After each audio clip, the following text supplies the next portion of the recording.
Welcome to DS knowledge students. हम आपके लिए बीएड के health yoga and physical education module के एमसीक्यू क्वेश्चंस लेकर आए हैं जो आपको पेपर में बहुत हेल्पफुल रहेंगे। तो चलिए शुरुआत करते हैं। सबसे पहला क्वेश्चन है full form of SPD. SPD की फुल फॉर्म क्या होती है? एसपीडी की फुल फॉर्म होती है सेंसरी प्रोसेसिंग डिसऑर्डर। पर यहाँ पर कंफ्यूज करने के लिए हमारे पास 4 ऑप्शन है, लेकिन अगर हमने अपने कॉन्सेप्ट नॉलेज को अच्छे से पढ़ा है तो हम एसपीडी की फुल फॉर्म बता सकते हैं, और वो है सेंसरी प्रोसेसिंग डिसऑर्डर, और कोई भी ऑप्शन को इम्पोर्टेंस नहीं देनी है। Move on to our next question. A normal range of BMI. BMI क्या होता है? Body mass index. अब इसका नॉर्मल रेंज क्या होता है? A option 18 to 25, B option 16 to 24, C option 19 to 25, D option 25 to 30। तो जो एक नॉर्मल रेंज होता है बॉडी मास इंडेक्स का वो होता है 18 से 25। ठीक है, आगे बढ़ते हैं। Third is aim of first aid. प्राथमिक चिकित्सा का उद्देश्य क्या होता है? अब देखिए, प्राथमिक चिकित्सा का मतलब क्या होता है कि ये फर्स्ट इमीडिएट हेल्प होती है, फर्स्ट हेल्प होती है उन लोगों के लिए जिनको कोई डिजीज़ हो गई हो एकदम, या कोई चोट लग गई हो। तो उसका एम क्या होगा? खुद को डॉक्टर मानने के लिए होता है क्या aim? To consider your self a doctor. Next, to take the responsibility and duties of doctor. Doctor की ड्यूटीज़ और रिस्पॉन्सिबिलिटी समझना होता है, जिम्मेदारियां समझना होता है। या to over play with needy, ज़रूरतमंदों के साथ उनकी मदद करना होता है। या टू गिव एलिमेंट्री असिस्टेंट, या फिर प्राथमिक सहायता देना होता है। अब देखिए, फर्स्ट एड का एम पूछा है, सबसे पहला एम यही है कि हम प्राथमिक सहायता करें, तो to give elementary assistant, D option is the correct answer. Next question is which of the following is not a communicable disease. निम्नलिखित में से कौन एक संचारी रोग नहीं है? इसमें से कौन सा ऐसा है जो संचारी रोग, कम्युनिकेबल डिजीज नहीं है? A option common cold, B option chicken pox, C option malaria, D option diabetes. तो अगर हमने अब कम्युनिकेबल डिजीज़ के बारे में पता होता है कि वो डायरेक्ट ट्रांसमिशन से जो फैलता है, जो कम्युनिकेट हो जाता है एक पर्सन से दूसरे पर्सन को, उसको हम कम्युनिकेबल डिजीज़ कहते हैं। तो क्या होगा इसका? Common cold, chicken pox, malaria या डायबिटीज़। बट इसमें से हमें बताना है जो कम्युनिकेबल डिजीज़ नहीं होता। कौन सा नहीं होता? वो है डायबिटीज़। क्योंकि मैंने पहले भी बताया था कि डायबिटीज़ जो होता है वो हमारे इंसुलिन लेवल की वजह से होता है। वो हमारे शरीर में तब होता है जब शुगर की मात्रा बहुत ज़्यादा हो जाती है, मधुमेह कहते हैं इसको हिंदी में। तो डायबिटीज़ जो होता है वो एक कम्युनिकेबल डिजीज़, एक संचारी रोग नहीं होता है। चलिए आगे बढ़ते हैं नेक्स्ट क्वेश्चन पर। Which of following is an emotion. निम्नलिखित में से कौन सा एक भाव है? अब देखिए, भाव वो होता है जो हमारे मन के अंदर की चीज़ होती है। ठीक है, अब जो हमारे इमोशन होते हैं वो हमारे अंदर से रोना, हंसना, मतलब बहुत ज़्यादा खुश हो जाना, उसको हम भाव कहते हैं, उसको हम इमोशन कहते हैं। तो इसमें से कौन सा एक इमोशन है? देखते हैं। फियर, अटेंशन, स्टिमुलस या मेमोरी, या हम इसको हिंदी में बोले तो डर, ध्यान दे, स्टिमुलस या कुछ चीज़ें याद रहना। तो मेमोरी तो याद रखने की चीज़ होती है। स्टिमुलस एक एक्शन होता है, रिफ्लेक्स एक्शन के अंदर स्टिमुलस रिस्पॉन्स आता है कि अगर मेरे को चोटी लग गई तो मैं एकदम से अपना हाथ पीछे कर लेती हूँ, तो उसको हम स्टिमुलस कहते हैं। अटेंशन का मतलब किसी चीज़ के प्रति ध्यान लगाना, अच्छे से कार्य करना, उसे कहते हैं। तो ये 3 तो इसके भाव नहीं हो सकते, है ना स्टूडेंट्स? तो इसका आंसर क्या होगा? इसका आंसर होगा फियर। तो एक इमोशन क्या है यहाँ पर? एक डर, किसी भी चीज़ के प्रति डर, उसको हम क्या कहते हैं? एक इमोशन कहते हैं। राइट, आगे बढ़ते हैं। It is the ability to resist the fatigue means. यह थकान का विरोध करने की क्षमता का मतलब है। अब देखते हैं कि थकान का विरोध करने की क्या क्षमता होती है। अगर मैं आपको देखूं कि ये हिंदी मीडियम में थोड़ा सा नहीं हो रहा था, इनकी स्पेलिंग्स ही होंगी, इसलिए मैंने यहाँ पर इंग्लिश में ही रहने दिया है। एंडोरेंस, स्ट्रेंथ, स्पीड या फ्लेक्सिबिलिटी। इन 4 ऑप्शन में से कौन सी ऐसी एबिलिटी है जो फटीग को रेजिस्ट करती है, थकान का विरोध करती है?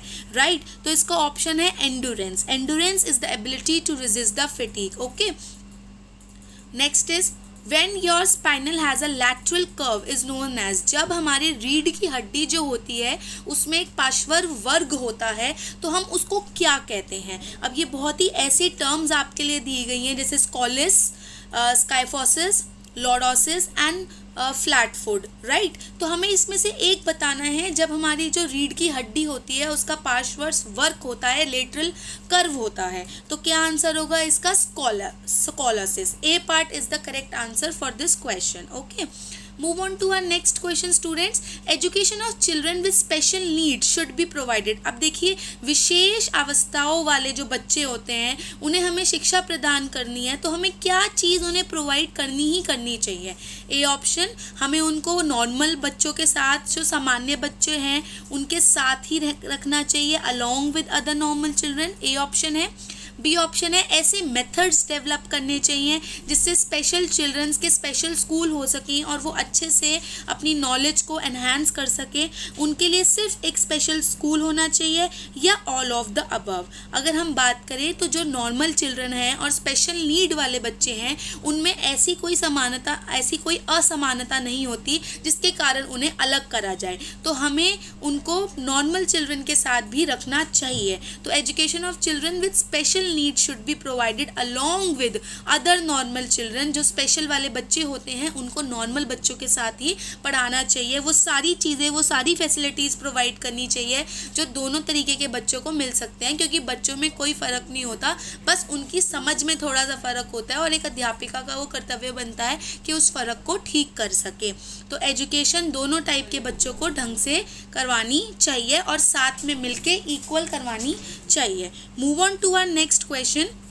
आसना इज़ द प्रैक्टिस ऑफ। आसन जो होते हैं वो किसका अभ्यास होते हैं? फिजिकल पॉस्चर का, शारीरिक आसन का, ब्रेथ कंट्रोल, सांस पर नियंत्रण रखने का, सच बोलने का, या कंसंट्रेशन, एकाग्रता रखने का। तो जो आसन होते हैं, जो अलग अलग हम आसन करते हैं, वो प्रैक्टिस होती है हमारे फिजिकल पॉस्चर की, शारीरिक आसन की।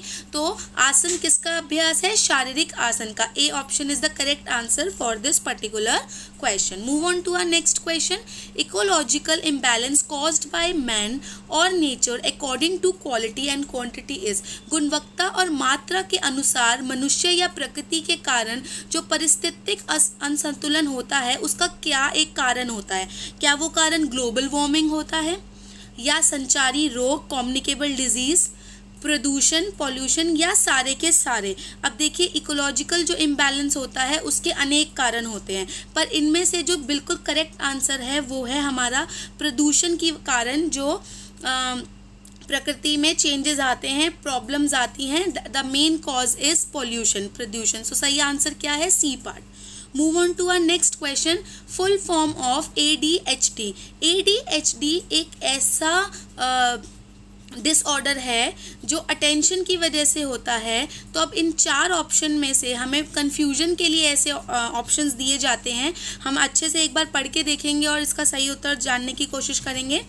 Attention deficit hyper active disorder कहते हैं ADHD को, या attention deficit hyper active disease कहते हैं, या automatic default hyper active disorder कहते हैं, या फिर D attention deflection hyper active disorder कहते हैं। तो अगर हमें 4 ऑप्शन में से सही ऑप्शन समझ आ रहा है तो वो कौन सा है student? Attention deficit hyper active disorder, A part, right. Move on to our next question. Which asana is practised for back pain. ऐसा कौन सा आसन है जो पीठ के दर्द के लिए किया जाता है और उसको अभ्यास करने से हमारे जो पीठ में दर्द हो रही है उसमें कोई भी मतलब दिक्कत ना होए और हमारे अंदर ये जो पीठ दर्द की समस्या है वो दूर होए, राइट। तो ऐसा कौन सा आसन हमें करना चाहिए? त्रिकोणासन, चक्रासन, पाश्वोत्तासन, या शलभासन। तो जो आसन हमें अपनी बैक पेन के लिए करना चाहिए वो होता है D, Shalabhasana, right. Move on to our next question. The study of living being in rest and motion is known as. आराम और गति में रहने के अध्ययन को निम्न के रूप में जाना जाता है। बायोकेमिस्ट्री, जैव रसायन, बायोमैकेनिक्स ही हम इसको हिंदी में कहेंगे, एनाटॉमी, या फिर साइकोलॉजी, मनोविज्ञान। तो हमारे पास यहाँ पर ऑप्शन 4 हैं, बट हमारा जो क्वेश्चन है वो पूछ रहा है कि ऐसी स्टडी बताइए, ऐसा अध्ययन बताइए जो कि लिविंग बीइंग के रेस्ट और मोशन के नाम को हमारे को समझाए। तो अगर हम बात करें मैकेनिक्स की, बायोमैकेनिक्स की, तो बायोमैकेनिक्स के अंदर ही ऐसी स्टडी होती है जो रेस्ट और मोशन को डिफाइन करती है। So the answer for this question is B part. Move on to our next question, disability is developed by, विकलांगता का विकास किसके द्वारा किया जाता है? जेनेटिक, अनुवंशिक, बैलेंस डाइट, संतुलित आहार, इंजरी, कोई चोट, या बोथ ए एंड सी, मतलब कि जेनेटिक और इंजरी दोनों। तो जो डिसेबिलिटी होती है, विकलांगता होती है, वो किसकी वजह से डेवलप होती है स्टूडेंट? वो डेवलप होती है हमारे जेनेटिक और इंजरी दोनों के कारण। तो क्या ऑप्शन सही है इसका? Both A and C, right. Move on to our next question, in a tournament when a team play with every team is called, एक टूर्नामेंट में जब एक टीम हर टीम के साथ खेलती है तो उसे क्या कहते हैं? उसे लीग कहते हैं, या नॉकआउट कहते हैं, या नॉकआउट लीग कहते हैं, या लीग कम नॉकआउट कहते हैं, राइट। ये बहुत ही कंफ्यूज करने के लिए हमारे पास चारों के चारों ऑप्शन दे दिए गए हैं, लेकिन जब एक टीम दूसरी टीम के साथ खेलती है, उनके खिलाफ नहीं खेलती, तो उसको लीग कहा जाता है। तो right answer for this question is A part. Okay, move on to our next question, what can cause the blood circulation stop, रक्त संचार रुकने का कारण क्या हो सकता है? दिल का दौरा, हार्ट अटैक, या छोटी नस में रक्तस्राव, अ bleeding in the smaller when, एक सिर का घाव, अ हेड वूंड, या फिर ऑल ऑफ देम, या सभी के सभी। तो एक ब्लड सर्कुलेशन का जो कॉज होता है, रुकने का जो कॉज होता है, कारण होता है, वो होता है स्टूडेंट एक हार्ट अटैक, दिल का दौरा। अगर हमारे हार्ट से ब्लड पंप होना बंद हो जाए तो उसकी वजह से ब्लड सर्कुलेशन रुक जाता है और एकदम से हार्ट अटैक आ जाता है। So the correct answer for this specific question is A part. Okay, move on to our next question, what do you do if someone suddenly begins to bleed severely. अब आपके paper में ऐसे भी question आ सकते हैं students कि आपको एक सिचुएशन दे दी और आप इस सिचुएशन में क्या कर सकते हो वो बताना होगा, राइट। अगर कोई अचानक से गंभीर रूप से खून बहने लगे तो आप क्या करोगे? A, tell them to suck out the blood, उन्हें खून चूसने को कहेंगे, या घाव पर दबाव डालने को कहेंगे कि वुंड पे प्रेशर करिए, राइट, या फिर कहेंगे चीखो और भागो, राइट, स्क्रीम या रन करो, या फिर कहेंगे कि विदेशी वस्तुओं को हटा दें। ये बहुत सोच विचार करने वाली बात है कि अगर कोई अचानक से गंभीर हो रहा है, ठीक है, और उसके एकदम से बहुत ज़्यादा खून निकलने लग गया है, तो हम प्रेशर लगाएंगे, घाव पर दबाव डालेंगे और किसी तरीके से हम कोशिश करेंगे कि वो चीज़ जो हो रही है वो रुक जाए, राइट। तो what do you do if someone suddenly begin to bleed severely? Apply pressure to the wound. Okay, move on to our next question, how do you check for breathing, आप सांस लेने की जांच कैसे करते हैं? सांस लेने की जांच करना भी एक बहुत ही समझ की बात होती है, हमें चेक करना होता है कि हम ब्रीदिंग को कैसे चेक कर पाएँ। तो ए ऑप्शन है लिसन, सुनना, बी ऑप्शन है लुक फॉर राइजिंग चेस्ट, बढ़ती छाती की तलाश करना, सी ऑप्शन है फील विथ चीक, गाल के साथ महसूस करना, और डी ऑप्शन है लुक, लिसन एंड फील, देखो, सुनो और महसूस करो। तो सही चीज़ तो यहाँ पर यही लग रही है कि पहले देखो, फिर सुनो और फिर महसूस करो। तो इस तरीके से हम किसी की ब्रीदिंग को चेक कर सकते हैं। तो right, the correct answer for this question is D part. Move on to our next question students, a nose bleed can be stop by, एक नाक से खून आना रोका जा सकता है, कैसे हम नाक से खून आना रोक सकते हैं? अब देखिए, गर्मियों के मौसम में आम बात है, नक्सीर हो जाती है, नाक में से एकदम से खून निकलने लग जाता है, तो उस चीज़ को हम एकदम कैसे रोकेंगे अगर ये सिचुएशन हमारे सामने आती है? तो देखिए ऑप्शन क्या है इसका, पहला वेट करो, इंतज़ार करते रहो, right. B, pinching briefly the nostril, संक्षेप में नासिका को दबाना, ठीक है। उसके बाद give something cold to drink, पीने के लिए कुछ ठंडा दे देना, या फिर put some cotton wool into the nose, कुछ रुई को नाक में डाल देना। तो बहुत सोच समझ के काम करना होता है क्योंकि इससे बहुत ज़्यादा नेगेटिव इफेक्ट भी आ जाता है। तो नोज ब्लीड जब भी हो हम उसे कैसे रोकेंगे? Pinching briefly the nostril. Move on to our last question student, what is your first action when examining the condition of a patient, किसी मरीज की स्थिति की जांच करते समय आपकी फर्स्ट एड कैसे आप उसे प्रोवाइड करेंगे? आप क्या ऐसा फर्स्ट एक्शन करेंगे उस समय उस पेशेंट की कंडीशन को एग्जामिन करने के लिए, चेक करने के लिए, उस सिचुएशन को हैंडल करने के लिए? तो ए ऑप्शन है हमारे पास, अ चेक फॉर ब्रीदिंग, सांस लेने की जांच कर लें, चेक फॉर एक्सटर्नल इंजरी, बाहरी चोटों को भी देख लें कि कहीं बाहर कोई चोट तो नहीं लगी है। Speak to the victim and shake his shoulder, पीड़ित से बात करें और उसके कंधों को हिलाएं। ठीक है, अगर हम ये तीनों कार्य करते हैं और फिर उसके बाद उसका फर्स्ट एक्शन चेक करते हैं और पता कर पाते हैं कि पेशेंट की क्या कंडीशन है, तो we have to follow all this steps to check the condition of a patient. तो answer for this question is D part, all of the above.